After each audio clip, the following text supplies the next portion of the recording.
Hi, Casey and Keith. Welcome back from your honeymoon. Hope you're having fun in Fort Wayne.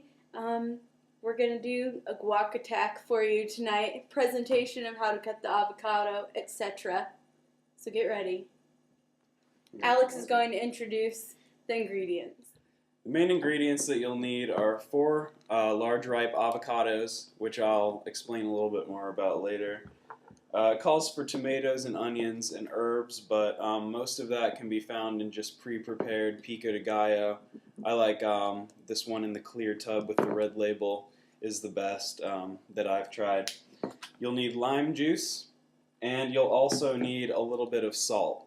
And really the only thing you'll need to measure is just a 1 cup measuring scoop. And 1 freezer-sized plastic bag.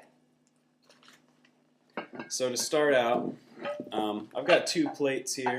One to just put the peels and the pits from the avocados on, and one to keep the good parts of the avocados on. And I'll show you a little technique that makes these a little bit easier to cut.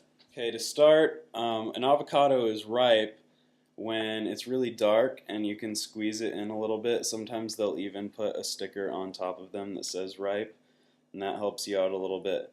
But the easiest way to cut them is to clip off this little topper piece so that doesn't fall into your guacamole, and just cut it once all the way around tall ways.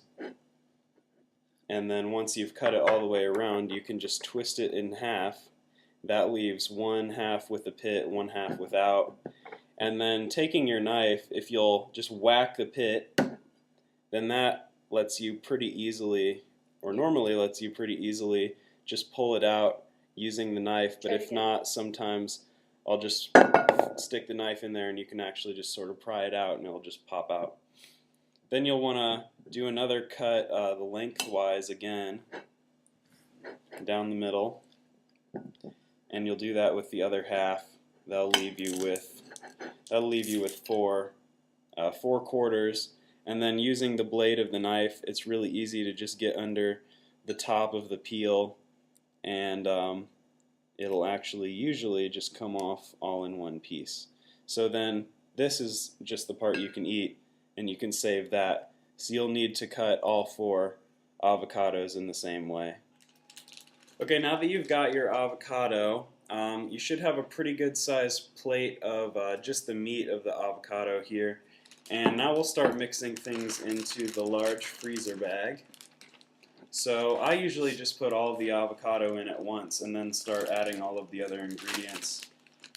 And it's usually pretty easy to just slide it in off the plate, just like that. Make sure you get it all in. Now you'll open up your pico de gallo, and you only need about 1 cup of this. So this is not super exact. You just need roughly a cup. So there I've got, it's overflowing the cup just a little bit, but that's okay. Just go ahead and put it down right into your bag.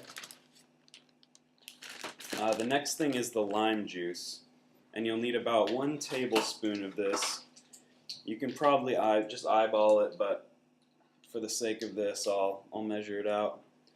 Just need 1 tablespoon. Put it right into the bag, and then you can add a little bit more if you want to. I like it a little with a little extra lime juice. Yeah. And then finally the salt. The recipe that I've kind of modified called for about a 1/4 teaspoon, but I just usually get the kind of salt with the grinder. Just grind a little bit of it straight into the bag. Doesn't take a whole lot of salt.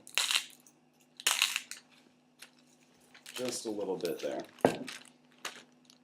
And then now that you've got all your ingredients into the bag, you want to seal it really tight. So it's very easy to get this all over the place. Push all the air out of the bag, and then just start mashing up all of your ingredients together. Are you chopping? Okay.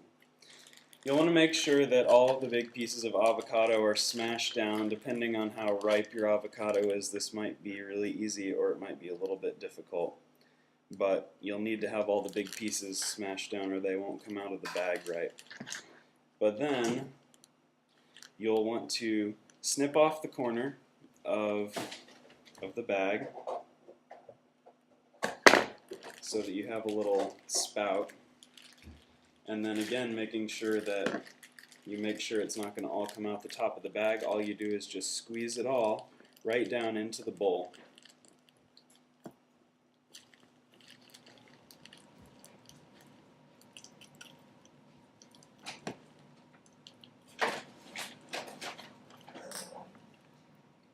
Voila! And we like to eat it best with these blue corn chips. These are from Marsh, but they're the best flavor with it. There you go. Love you, miss you, Casey.